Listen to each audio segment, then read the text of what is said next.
ونصلي على رسول الکریم اما بعد۔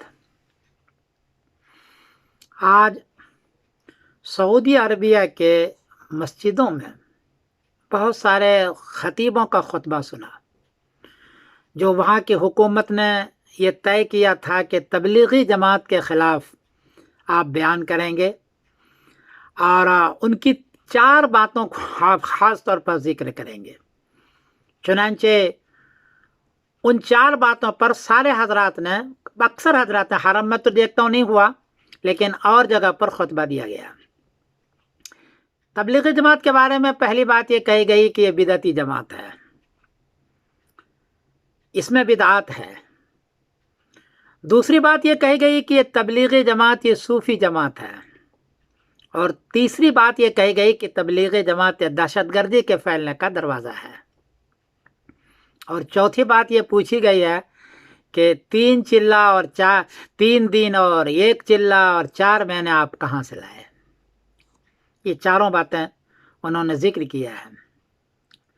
جواباً عرض ہے کہ تبلیغی جماعت کا جو عقیدہ ہے، ان کا عقیدہ وہی ہے جو اشرف علی تھانی رحمۃ اللہ علیہ کا ہے، جو شیخ زکریا رحمۃ اللہ علیہ کا ہے۔ ان کا عقیدہ کیا ہے؟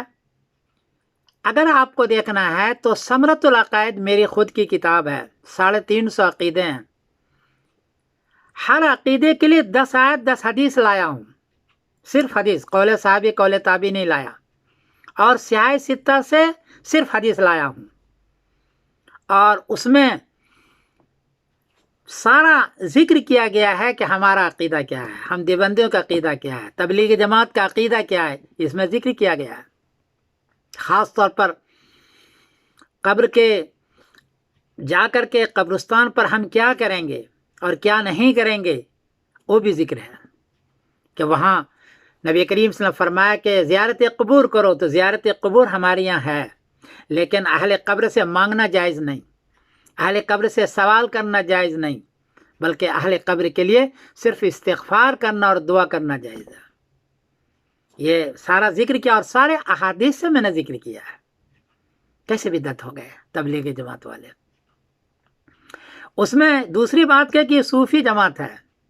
ہمارے یہاں بیعت کرنے کا سلسلہ ہے، کیونکہ نبی کریم صلی اللہ علیہ وسلم کے یہاں نے بیعت کی ہے، لیکن ایک تصوف میں صرف اتنا ہی پیری مریدی میں ہے جتنا کہ اس سے اصلاح ہوتا ہو، جیسے کہ شاگرد کی اصلاح ہوتی ہے استاد سے، بس اتنا ہی ہے۔ باقی کوئی وہمی چیز دے دے، پیر دے دے یا کوئی چیز دے دے، ایسا نہیں ہے، میں نے ثابت کیا اپنی کتاب کے اندر۔ تو تبلیغی جماعت بدعات کے اندر بالکل نہیں ہے، بلکہ بدعات سے بہت دور ہے۔ ان سے تو ہزاروں آدمی کا، لاکھوں آدمی کی اصلاح ہوئی ہے۔ ایسی جماعت جس سے اصلاح ہوئی ہو لاکھوں آدمی کا، پوری دنیا میں پھیلے ہوئے ہو، اس کے بارے میں سعودی عرب میں باضابطہ حکم نامہ جاری کرنا، اور حکم نامہ کے ساتھ ہر مسجد کو اس کے خلاف میں بیان کروانا، یہ بغیر ہمارے عقائد کو دیکھے ہوئے اور ہمارے چیزوں کو دیکھے ہوئے ہے۔ ان لوگوں نے کچھ کا حوالہ دیا مفتی عبدالعزیز بن باز کا اور عثیمین رحمۃ اللہ علیہ کا، یہ بزرگ لوگ ہیں، لیکن میرا خیال ہے کہ ان لوگوں نے ثمرۃ العقائد نہیں دیکھی۔ یہ لوگ جماعت میں کبھی گئے نہیں، جماعت تبلیغ میں بیان کیا ہوتا ہے اس کو غور سے انہوں نے نہیں سنا، بار بار جو سنا اس کے بعد انہوں نے فتویٰ دے دیا۔